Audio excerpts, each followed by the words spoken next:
Assalamualaikum and greetings to Dr. Balkis and everyone. For this presentation, we are going to touch on the types of motivation. In this topic, we have four types of motivation, which are intrinsic motivation, extrinsic motivation, integrative motivation, and lastly is instrumental motivation. To begin, intrinsic motivation is defined as doing an activity for its inherent satisfaction, or in other words, personally rewarding. When you are intrinsically motivated, you engage in an activity solely because you enjoy it and get personal satisfaction from it. Keyword enjoyed and personal satisfaction. To illustrate, playing cards because you enjoy challenges rather than to win money. Next is volunteering because you feel fulfilled rather than just to meet school requirements. And cleaning because you love a tidy space rather than to avoid from getting scolded.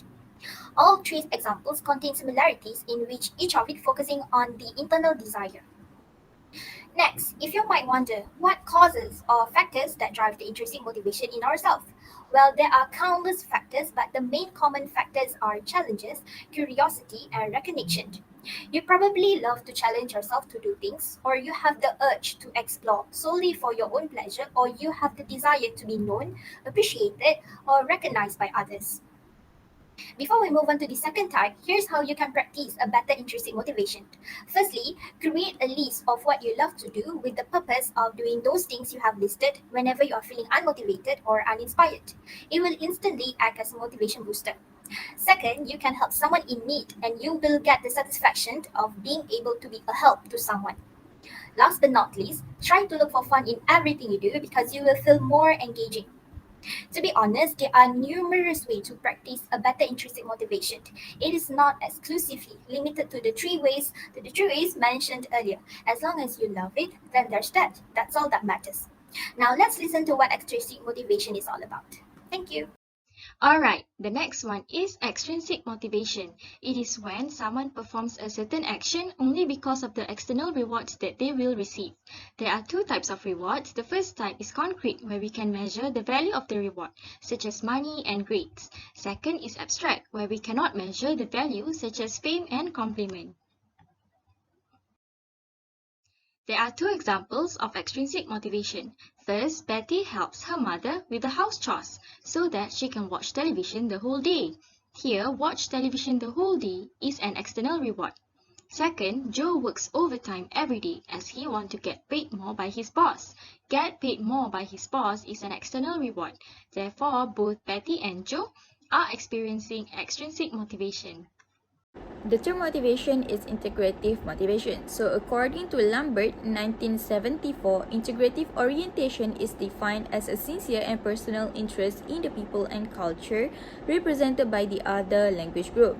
Now let's find out about the motives behind this motivation. So apparently, integratively motivated individuals have a goal of getting to know the native speakers of a foreign language. Therefore, learning the language itself is a logical next step. Okay. So aside from the language itself, they are also curious about the culture that goes with it. Motivation for language learning might be provided by your significant others, such as your boyfriend, girlfriend, or maybe your relatives that speak the particular language. Okay, so those who study a second language as a heritage language have a higher propensity to want to become more culturally and linguistically literate. So according to multiple research findings, language learners with integrative motivation outperform those with instrumental motivation. This suggests that integratively motivated language learners outperform their counterparts because they have higher levels of intrinsic motivation. Thank you. And the last one is instrumental motivation. It relates to occupation or useful motive for language study. For instance, getting a salary bonus. In fact, German is known to be the best language that will earn you the big bucks, earning you over 125,000 euros in bonuses, especially for an outsider. Apart from that, getting into college or university by fulfilling the requirements. These are some of the examples. Topic is a test of proficiency in Korean, which you need to achieve at least level 3 or above. TOEFL is a test of English as foreign language. To enroll in Harvard University, you need to score at least 26 or above in TOEFL speaking test. Well, if any of these motivates you to learn a language, I wish you all the best. Thank you, and don't forget to click the like button.